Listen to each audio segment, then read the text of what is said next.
ನಮಸ್ಕಾರ ವೀಕ್ಷಕರೇ, ನಾನು ನಿಮ್ಮ ಬ್ರಾಹ್ಮಿಣಿ ಅಂಜಲಿ. ಬನ್ನಿ, ಬ್ರಾಹ್ಮಿಣಿ ಅಂಜಲಿ ಚಾನೆಲ್ ವೀಕ್ಷಕರಿಗೆ ನನ್ನ ನಮಸ್ಕಾರಗಳು. ಗೋಚಾರ ಫಲದಲ್ಲಿ ರಾಹುಕೇತುಗಳು ಬದಲಾವಣೆ ಆಗ್ತಾ ಇದ್ದಾನೆ. ಅದೇ ರೀತಿ ಪ್ರತಿ ರಾಶಿಗಳ ಮೇಲೂ ಸಂಚಾರ ಆಗ್ತಾ ಇರೋದ್ರಿಂದ ಯಾವ ರಾಶಿಗಳ ಮೇಲೆ ಅವನು ಪರಿಣಾಮವನ್ನ ಬೀರ್ತಾ ಇದ್ದಾನೆ, ಯಾವ ರಾಶಿ ಮೇಲೆ ಅವನು ಹೋಗಿ ನಮಗೆ ಈ ರಾಶಿಗಳಿಗೆ ತೊಂದರೆ ಕೊಡ್ತಾನ, ಒಳ್ಳೇದ್ ಕೊಡ್ತಾನ ಅನ್ನೋದ್ರಲ್ಲಿ ಮಿಥುನ ರಾಶಿಯವರಿಗೆ ಹೇಗಿದೆ ನೋಡ್ತಾ ಹೋಗೋಣ. ಯಾಕಂದ್ರೆ ರಾಹುಕೇತುಗಳ ಸಂಚಾರ ಆಲ್ರೆಡಿ ಇವಾಗ ಕುಂಭರಾಶಿಗೆ ಇನ್ನೂ ಬಂದಿಲ್ಲ, ಬರ್ತಾನೆ. ಯಾಕಂದ್ರೆ ಇದೇ ಮೇ 19-20ಕ್ಕೆ ಅವನ ಸಂಚಾರ ನಡೀತದೆ. 20ನೇ ತಾರೀಕಿಗೆ ರಾಹು ತನ್ನ ಪಥವನ್ನ ಬದಲಾಯಿಸಿ ಮೀನರಾಶಿಯಿಂದ ಕುಂಭರಾಶಿಗೆ ಬರ್ತಿದ್ದಾನೆ. ನೋಡಿ, ಇಲ್ಲಿ ಯಾವ ರಾಶಿಗಳ ಮೇಲೆ ಬಂದು ಅವನು ಯಾವ್ಯಾವ ರಾಶಿ ಮೇಲೆ ಪರಿಣಾಮ ಕೊಡ್ತಾನೆ ಅನ್ನೋದು ಇಂಪಾರ್ಟೆಂಟ್ ಆಗುತ್ತೆ. ಯಾಕಂದ್ರೆ ಪ್ರಮುಖವಾಗಿ ನಾವು ನೋಡ್ಬೇಕಾಗಿರೋದು ಏನು ಅಂತ ಅಂದ್ರೆ ರಾಶಿಗಳ ಮೇಲಿದಾನ ಅಥವಾ ರಾಶಿಯಿಂದ ಎಷ್ಟನೇ ಮನೆ. ಯಾಕೆಂದ್ರೆ ರಾಹು ಹಿಮ್ಮುಖ ಚಲನೆಗಾರ. ಎಲ್ಲ ರಾಶಿಗಳು ಫ್ರಂಟ್ ಅಲ್ಲಿ ಚಲನೆ ಮಾಡಿದ್ರೆ ಇವು ಮಾತ್ರ ರಾಹುಕೇತುಗಳು ಹಿಮ್ಮುಖವಾಗಿ ಹಿಂದ್ಗಡೆ ಮನೆಯಿಂದ ಹಿಂಭಾಗದಿಂದ ಬರ್ತಾ ಹೋಗ್ತಾನೆ. ಹಿಮ್ಮುಖ ಚಲನೆಗಳಂತಾನೆ ನಾವು ಕರಿತಾ ಹೋಗ್ತೀವಿ ರಾಹುಕೇತುಗಳನ್ನ. ಅದೇ ರೀತಿ ರಾಹು ಮೀನರಾಶಿಯಿಂದ ಕುಂಭರಾಶಿಗೆ ಬಂದಿದ್ದಾನೆ. ಅದೇ ರೀತಿ ಮೀನರಾಶಿಗೆ ಆಲ್ರೆಡಿ ಶನಿ ಹತ್ರಲ್ಲಿರೋದ್ರಿಂದ 9ನೇ ಮನೆ ಭಾಗ್ಯಕ್ಕೆ ರಾಹು ಪ್ರವೇಶ ಆಗ್ತಾ ಇದ್ದಾನೆ. 9ನೇ ಮನೆ ರಾಹು ಭಾಗ್ಯಕ್ಕೆ ಬಂದೇನಂದ್ರೆ ಅದು ಯಾರ ಮನೆ? ನಿಮ್ ತಂದೆ ಸ್ಥಾನ, ತಂದೆಗೆ ಅಧಿಪತಿಯಾದಂತ 9ನೇ ಮನೆ ಭಾಗ್ಯದ ಸ್ಥಾನವೂ ಕೂಡ ಆಗಿರೋದ್ರಿಂದ ಎಲ್ಲೋ ಈ ವರ್ಷ ಸ್ವಲ್ಪ ತಂದೆ ಮನೆಗೆ ಜಗಳಗಳನ್ನು ಮಾಡ್ಕೊಳ್ಳುವಂಥದ್ದು ಅಥವಾ ನಿಮ್ಮ ತಂದೆಯ ಜೊತೆ ಗಲಾಟೆಗಳು, ಘರ್ಷಣೆಗಳು ಅಥವಾ ಯಾವ್ದಾರ ಒಂದು ಆಸ್ತಿಯ ವಿಚಾರದಲ್ಲಿ ನಿಮ್ಗಳಿಗೆ ಅಂದ್ರೆ ತಂದೆ ಮತ್ತು ಮಕ್ಕಳ ಮಧ್ಯದಲ್ಲಿ ಒಂದು ಮನಸ್ತಾಪಗಳಾಗುವಂಥದ್ದು, ಎಲ್ಲೋ ಕೂಡ ತಂದೆ ಮನಸ್ಸಿಗೆ ನೋವು ಉಂಟು ಮಾಡ್ಬಿಡ್ತೀರಿ. ಆಸ್ತಿ ಪಾಲಲ್ಲಿ ಕೇಳೋ ವಿಚಾರ ಇರ್ಬೋದು, ಅಥವಾ ತಂದೆ ನಮ್ಗೆಲ್ಲೋ ಮೋಸ ಮಾಡ್ಬಿಟ್ರಪ್ಪ, ನಮ್ಮಣ್ಣನಿಗೆ ಒಂಥರ, ನಮ್ಮ ಅಕ್ಕನಿಗೆ ಒಂಥರ, ನಮ್ಮ ತಂಗಿಗೆ ಒಂಥರ, ನನಗೆ ಒಂಥರ ವಿಭಿನ್ನ ರೀತಿಲಿ ನಡ್ಕೊಂಡ್ರೇನೋ ನಮ್ಮ ತಂದೆ, ಭೇದ ಭಾವ ತೋರಿಸ್ಬಿಟ್ರೇನೋ ಅನ್ನೋದೆಲ್ಲ ಮಿಥುನ ರಾಶಿಯವರಿಗೆ ಸ್ವಲ್ಪ ಪ್ರಾಬ್ಲಮ್ನ ಕೊಡ್ತಾ ಹೋಗುತ್ತೆ.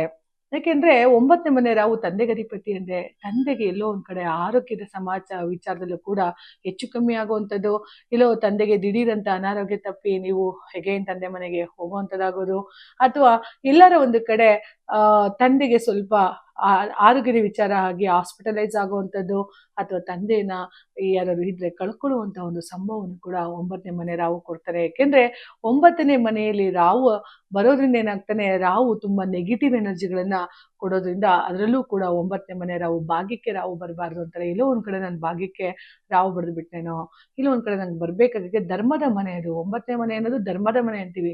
ಆ ಧರ್ಮದ ಮನೆಗೆ ರಾಹು ಬಂದಾಗ ಏನೆಲ್ಲ ಮಾಡ್ತಾನೆ, ಸ್ವಲ್ಪ ಸ್ಕಿನ್ ಅಲರ್ಜಿಗಳನ್ನ ಕೊಡುವಂಥದ್ದು, ಎಲ್ಲೋ ಒಂದ್ ಕಡೆ ತಂದೆ ಮನೆಗೆ ಸರ್ಪದೋಷ ಉಂಟು ಮಾಡುವಂಥದ್ದು, ಕಿರಿಕಿರಿಗಳನ್ನ ಉಂಟು ಮಾಡುವಂಥದ್ದು, ತಂದೆ ಮನೆಯಿಂದ ನೆಮ್ಮದಿನ ನಿಮ್ಗೆ ಹಾಳು ಮಾಡುವಂಥದ್ದು ಆಗ್ತಾ ಹೋಗುತ್ತೆ. ಅದೇ ರೀತಿ ಶನಿ ಹತ್ರಲ್ಲಿದ್ದಾನಪ್ಪ, ಗುರು ಆಲ್ರೆಡಿ 12ನೇ ಮನೆ ವ್ಯಾಧಿಪತಿಯಾಗಿ ಕುಳಿತಿದ್ದ.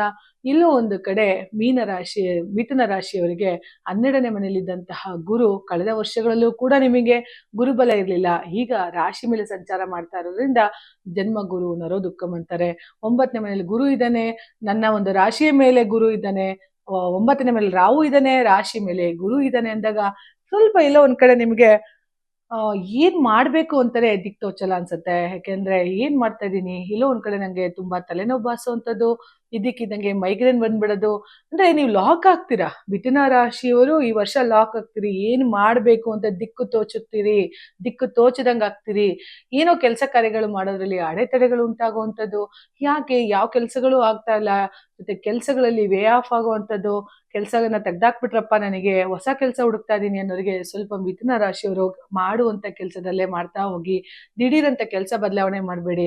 ಏನೋ ನನಗೆ ಹೊಸ ಕೆಲಸ ಸಿಗ್ಬಿಡುತ್ತೆ ಅಂತ ಏನಾರ ನೀವು ಈ ಕೆಲಸ ಬಿಟ್ರಿ ಅಂದ್ರೆ ಖಂಡಿತ ಕೆಲಸ ಸಿಗೋದು ಕಷ್ಟ ಆಗುತ್ತೆ. ಮಿಥುನ ರಾಶಿಯವರಿಗೆ ಇರೋದ್ರಲ್ಲೇ ತೇಲಾಡಿ ವೀಕ್ಷಕರೇ. ನೋಡಿ, ಕಷ್ಟ ಬಂದಾಗ ನಾವೇನ್ ಮಾಡ್ಬೇಕು ಅಂತ ಅಂದ್ರೆ ಹೊಸದನ್ನ ದಾರಿನ ಹುಡ್ಕೋಬಾರ್ದು. ಅಲ್ಲಿ ಇರೋದ್ರಲ್ಲೇ ನಾವು ಅಡ್ಜಸ್ಟ್ ಮಾಡ್ಕೊಂಡು ಹೋದ್ರೆ ಮಾತ್ರ ಮುಂದೆ ನಮ್ ಟೈಮ್ ಬಂದಾಗ ನಿಮಗೆ ಕಾಣದೇ ಇರೋ ತರ ಹೊಸ ಹೊಸ ಮಾರ್ಗಗಳು ನಿಮಗೆ ಓಪನ್ ಆಗ್ತಾ ಹೋಗುತ್ತೆ.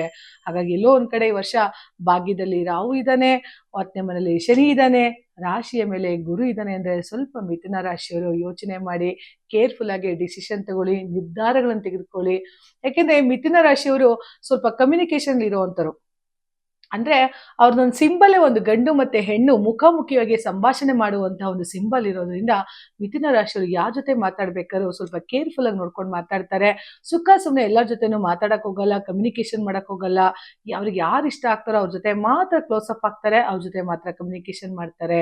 ಅವ್ರ ಮಾತುಕತೆಗಳೇ ಹಾಗೆ, ಎಷ್ಟು ಬೇಕೋ ಅಷ್ಟು ಮಾತಾಡ್ತಾರೆ. ಮಿಥುನ ರಾಶಿಯವರು ಯಾರ ಜೊತೆ ಅವ್ರಿಗೆ ತುಂಬಾ ಇಷ್ಟ ಆಗೋ ವ್ಯಕ್ತಿಗಳ ಜೊತೆ ಮಾತ್ರ ಮಿಥುನ ರಾಶಿಯವರು ಕಮ್ಯುನಿಕೇಟ್ ಆಗೋದ್ರಿಂದ, ಎಲ್ಲೋ ಒಂದು ಕಡೆ ರಾಶಿ ಮೇಲೆ ಗುರು ಇದ್ದಾನೆ, ಏನೋ ನಿಮ್ಮ ಮಾತುಗಳಿಂದ ವಿಪರೀತ ನೋವಾಗುವಂಥದ್ದು, ತಂದೆ ತಾಯಿನ ನೀವು ನೋವು ಮಾಡ್ಬಿಡೋ ಅಂಥದ್ದು, ಅದರಿಂದ ಶಾಪಗಳನ್ನ ಹಾಕ್ಸ್ಕೊಳ್ಳೋಂಥದ್ದಾಗ್ಬಿಡುತ್ತೆ. ಸ್ವಲ್ಪ ಕೇರ್ಫುಲ್ ಆಗಿ ಹ್ಯಾಂಡ್ಲ್ ಮಾಡ್ತಾ ಹೋಗಿ ಮಿಥುನ ರಾಶಿಯವರು. ಜೊತೆಗೆ ಮಿಥುನ ರಾಶಿಯವರಿಗೆ ಗುರು 7ನೇ ಮನೇಲಿ ನೋಡ್ತಾ ಇರೋದ್ರಿಂದ, ಯಾಕೆ ನಿಮ್ಮ ರಾಶಿಯಿಂದ ಗುರು 5 ಮತ್ತೆ 7, 9 ಏನು 5, 7, 9 ಅಂತ ಇರ್ತೀವಲ್ಲ, ಆ ತರ 5, 7, 9ನ ನೋಡೋದ್ರಿಂದ ಎಲ್ಲೋ ಒಂದು ಕಡೆ ನಿಮಗೆ ಆ ಒಂದು ವ್ಯವಹಾರ ಆಗಿರ್ಬೋದು, ಅಥವಾ ಗಂಡ ಹೆಂಡತಿಯ ಒಂದು ಸಾಂಸಾರಿಕ ಸುಖಗಳಾಗಿರ್ಬೋದು, ಸಾಂಸಾರಿಕ ದಾಂಪತ್ಯಗಳ ಒಂದು ಬಿರುಸು ಏನಾರ ಹಿಂದೆ ಇದ್ರೆ, ಆ ಒಂದು ದಾಂಪತ್ಯದಲ್ಲಿ ಏನೋ ಆಗಿದೆಯಪ್ಪ, ನೋವುಗಳಾಗಿದೆ ಅಂದಾಗೆಲ್ಲ ಅದನ್ನೆಲ್ಲ ಒಂದು ಸಾರ್ಟ್ ಔಟ್ ಮಾಡುವಂತ ಟೈಮ್ ಅನ್ಕೊಳ್ಳಿ. ಗುರು ದೃಷ್ಟಿ ಬೀಳೋದ್ರಿಂದ ಗಂಡ ಹೆಂಡತಿಯ ಮಧ್ಯೆ ಭಿನ್ನಾಭಿಪ್ರಾಯಗಳಿದ್ರೆ ಅದೆಲ್ಲ ಪರಿಹಾರ ಆಗ್ತಾ ಹೋಗುತ್ತೆ, ಒಳ್ಳೇದಾಗತ್ತೆ. ಯಾಕೆಂದ್ರೆ ಗುರು ನಮ್ಮ ರಾಶಿ ಮೇಲೆ ಇದ್ರೂ ಕೂಡ ಗುರು ನೋಡುವ ಮನೆ ಒಳ್ಳೇದ್ ಮಾಡ್ತಾನೆ. ಗುರು ದೃಷ್ಟಿ ಆ ರೀತಿ ನೋಡುವ ಮನೆ ಒಳ್ಳೇದ್ ಮಾಡೋದ್ರಿಂದ ಗುರು ನಿಮಗೆ ಪಂಚಮ ಸ್ಥಾನಕ್ಕೂ ಕೂಡ ನೋಡೋದ್ರಿಂದ, ಪಂಚಮ ಮಕ್ಕಳಲ್ಲಿ ವಿದ್ಯಾಭ್ಯಾಸ ಅಭಿವೃದ್ಧಿ, ಜೊತೆಗೆ ಪೂರ್ವ ಪುಣ್ಯ ಸ್ಥಾನದಲ್ಲಿ ಗುರು ಇರೋದ್ರಿಂದ ಹಿಂದೆ ನೀವೇನಾರ ಮಾಡ್ಬೇಕು ಧಾರ್ಮಿಕ ಕಾರ್ಯಗಳು ಅಂತ ಅನ್ಕೊಂಡಿದ್ರೆ ಅದೆಲ್ಲ ಪರಿಪೂರ್ಣ ಆಗುವಂತ ಟೈಮು. ಖಂಡಿತ ಒಳ್ಳೇದಾಗತ್ತೆ ವೀಕ್ಷಕರೇ. ಮಿಥುನ ರಾಶಿ ಸ್ವಲ್ಪ ಎಲ್ಲೋ ಒಂದ್ ಕಡೆ ಮಾತಾಡಕ್ಕೆ ಹೋಲ್ಡಿಂಗ್ ಇಟ್ಕೊಳ್ಳಿ, ದಿಢೀರ್ ಅಂತ ಮಾತಾಡಿ, ಸಮಸ್ಯೆನ ತಂದ್ಕೋಬೇಡಿ. ಇನ್ನು 1 ವರ್ಷ ಕೇರ್ಫುಲ್ ಆಗಿರಿ, ಖಂಡಿತ ಒಳ್ಳೇದಾಗತ್ತೆ ವೀಕ್ಷಕರೇ. ಒಳ್ಳೇದಾಗಲಿ.